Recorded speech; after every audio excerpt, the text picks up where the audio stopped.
Bonjour à tous. Aujourd'hui, on va parler de Fragpunk. Et pas qu'un peu. Et je vais vous parler de à quoi se préparer pour la sortie du jeu. Tout ce qui arrive, tout ce qui est annoncé actuellement et tout ce qui tourne autour du jeu actuellement.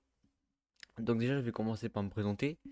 Moi, je suis un petit créateur de contenu qui streamait régulièrement avant sur Twitch. Donc j'ai décidé de m'arrêter parce que je pouvais plus trop et pour mon ordinateur aussi, c'était un peu compliqué. Donc j'ai décidé pour cette année de reprendre et pas qu'un peu sur Fragpunk. J'ai décidé de choisir ce jeu parce que c'est un jeu très agréable que j'ai pu jouer en octobre à la bêta. J'ai beaucoup aimé le jeu, j'ai extrêmement hâte d'y rejouer. C'est pour ça que j'ai décidé de choisir ce jeu. Donc on va parler de ce qui arrive dans le futur, ce qu'ils ont parlé, de ce qui est annoncé actuellement, qui est arrivé hier sur le jeu. Donc on va commencer directement. Je vais vous présenter Fragpunk. Alors, comme Steam l'a écrit, comme ils l'ont écrit sur Steam, Fragpunk est un jeu de tir rapide en 5 contre 5 qui propose des héros uniques et des cartes avec le pouvoir de changer les règles du jeu à chaque manche.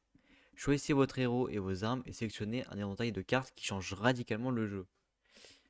Donc, Fragpunk est un 5 contre 5 classique, type Valorant ou CSGO, qu'on avait déjà pu connaître dans le passé. Mais ce qui fait tout le jeu, c'est son côté de cartes. Qu'est-ce que c'est les cartes de Fragpunk? En fait, c'est des cartes qu'on peut retrouver tel un petit jeu de cartes qui change complètement les règles du jeu. Je vais vous donner quelques petits exemples, c'est-à-dire, j'en ai un qui est classique, c'est qui grossit les têtes. Cette carte peut être votée, choisie au début du round ou pendant la partie. Et ça va juste pendant la manche, parce que les cartes sont sélectionnées par manche, donc ça va faire grossir la tête de vos adversaires. Il y a énormément de cartes, je crois qu'il y en a 73 actuellement sur le jeu. Comme vous pouvez voir dans le menu, ça c'est le site de Fragpunk. Il y a ici la carte électrocution et ici la carte vol de vie. On parlera des cartes, des armes et des personnages dans une autre vidéo. Donc là, on va plutôt se concentrer sur tout ce qui tourne autour du jeu. Et on commence tout de suite par la sortie du jeu qui va sortir le 6 mars 2025. Dans pratiquement moins d'un mois, le jeu sera disponible gratuitement pour tous, avec son lot de personnages et j'espère des nouveautés qui vont être annoncées bientôt. Quand je dis bientôt, je parle de 2 à 3 semaines. Donc, il sera disponible sur Steam, Xbox, PlayStation et l'Epic Game Store.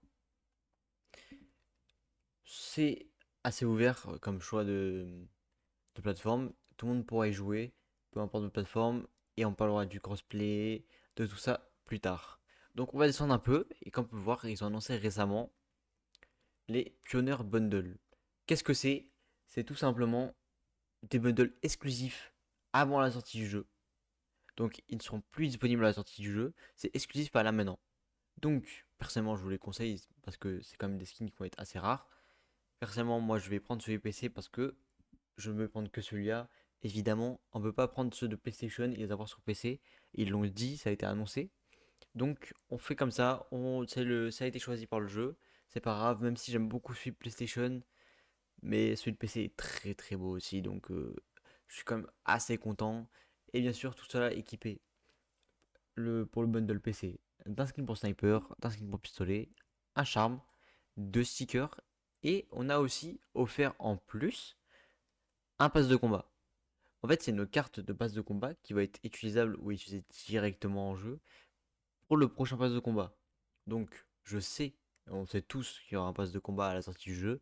Donc, pour ceux qui prennent le Pioneer Bundle, vous l'avez gratuitement. Donc, sur ça, pas besoin de vous embêter. Si vous prenez ce pack, pas besoin de reprendre le pass. Et tout ce pack là, c'est pour seulement 10 € pour toutes les plateformes confondues. Donc on descend encore et n'hésitez pas, le plus important actuellement, de mettre votre jeu en wishlist. Donc vous aurez un kit counter que vous pouvez mettre sur votre arme, des stickers que vous pouvez mettre sur vos bannières, sur votre arme pour personnaliser votre jeu, une aim card gratuite aussi, bannière gratuite et un charme gratuit et un skin pour le fusil d'assaut qui on peut comparer un peu à la cam, mais on en parlera dans une vidéo. Donc tout cela est gratuit, il suffit juste de mettre le jeu en wishlist. Donc je sais pas comment ça marche en console, mais en tout cas sur PC, vous avez juste à lancer Steam ou Epic Games, Moi, personnellement, je l'ai fait avec Steam. Vous faites ajouter à la liste de souhaits et c'est fini. Vous aurez ces récompenses à la sortie du jeu, gratuitement, sans rien. Et disent attention pour voir si vous avez reçu un mail. Faites bien attention pour être sûr. Donc on descend encore. Ici, il nous parle un peu du jeu. Donc c'est les différents rôles des cartes. Mais là, on en parlera un peu plus tard.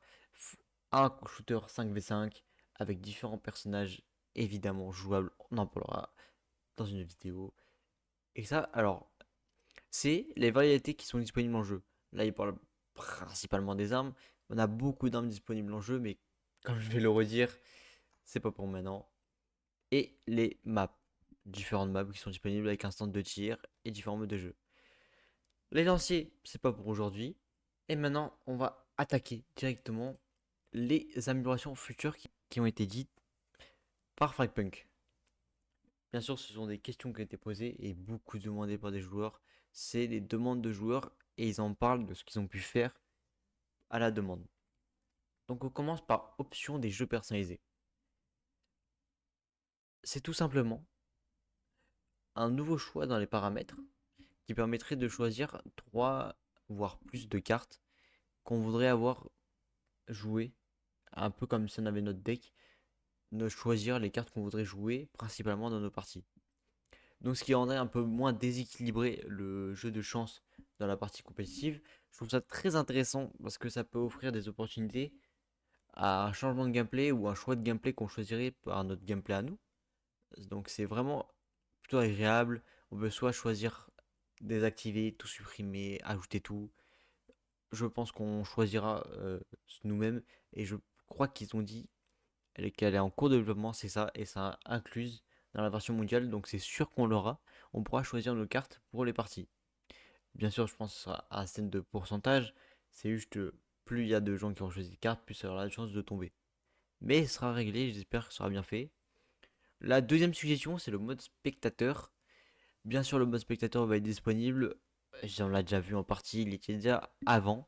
Mais pour personnaliser la HUD, il parle de libre à la caméra. Beaucoup de choses comme ça qui permettraient la liberté de création de contenu dans le jeu et qui pourraient changer le gameplay directement du jeu en lui-même. Je trouve ça très intéressant parce que ça peut permettre, comme je l'ai dit, de pouvoir à des créateurs de contenu et des gens qui font ça, de pouvoir encore plus se développer. Donc franchement, c'est une bonne idée, je trouve, de leur part. Mais en tout cas, on va passer à la troisième tournoi en jeu. Donc ils sont en train d'évaluer, comme ils disent, la meilleure façon de mettre en œuvre un tel système. Donc un tournoi en jeu, moi je vois ça un peu comme Fortnite, comme ils font toujours. Un onglet de tournoi qui serait disponible serait vraiment très intéressant. On a vu ça récemment sur Marvel Rivals. Ils ont fait ça pour je sais pas si c'est les championships, mais ils ont fait ça directement à la sortie du jeu. C'est très intéressant, ça ouvre la porte à beaucoup de personnes, ça permet d'être visible directement et plein de petits tournois qui pourraient faire remporter des récompenses soit in-game ou soit en dehors du jeu. C'est vraiment super bien. Mais il faudrait trouver, comme ils disent, un équilibre et quelque chose d'équitable. Mais franchement, c'est très intéressant et ce serait un moyen de rester sur le jeu pour eux aussi. Ils ont parlé de l'aide à la visée et le crossplay.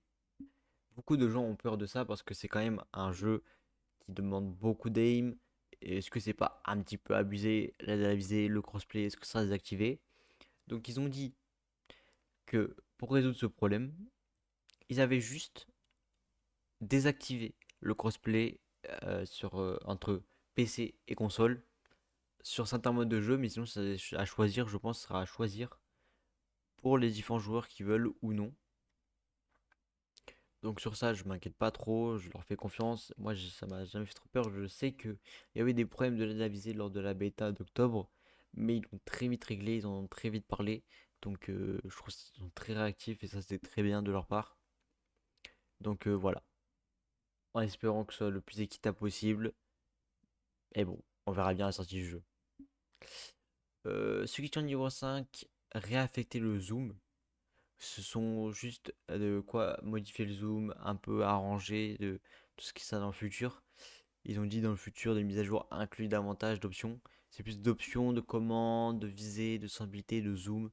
Donc c'est peut-être plus agréable pour certains joueurs et donner lieu à plus de personnalisation du gameplay. Donc ça peut être bien aussi. La 6, joueur déconnecté. Si un joueur se déconnecte, un bot de faible difficulté pourrait remplacer le fournissant des informations tactiques jusqu'à ce que le joueur rejoigne le prochain relais. Donc c'est tout simplement, si un joueur se déconnecte pendant une manche, ça met un bot, et hop, jusqu'à la prochaine manche, s'il est là, il revient à la partie. Bien évidemment, c'est quelque chose de compliqué hein, quand quelqu'un se déconnecte et qu'il ne pouvait pas soit FF la partie ou ne pouvait pas tout simplement la jouer.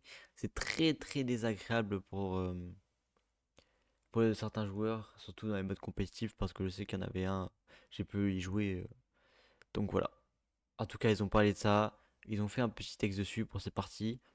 Mais quelque chose qui touche énormément de jeux actuellement, le SMBB et le IBMM. Implanté IBMM, Input Based Matchmaking, et le SBMM, le Skill Based Matchmaking. Donc, on va faire rapidement. C'est tout simplement ce qui va permettre de évaluer votre niveau et trouver des joueurs à votre niveau. Donc, c'est, ça fait beaucoup débat dans la communauté des FPS ou dans le jeu en général, je pense. Surtout sur Call of Duty, c'est très très élevé.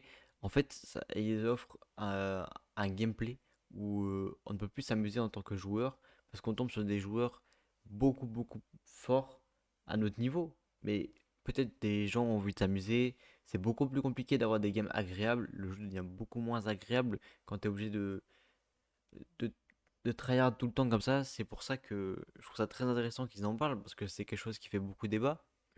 Donc voilà, c'est quelque chose qui fait énormément débat dans la communauté des FPS et c'est très bien qu'ils en parlent. Ils ont déjà mis en place un système de basé sur les compétences. Nana, clairement indiqué aux joueurs, je m'excuse pour toute confusion, nous continuons à peaufiner ces systèmes de matchmaking pour offrir la meilleure expérience compétitive possible.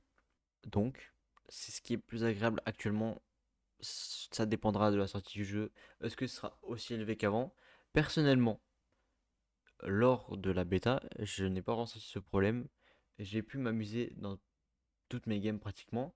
Mais sur un jeu tel que Fragpunk, ça peut être très handicapant, sachant que le système de cartes peut être vraiment amusant. Ça change à chaque fois. C'est quelque chose d'amusant dans les parties normales. C'est vraiment très très amusant. On peut facilement en rigoler. C'est vraiment cool.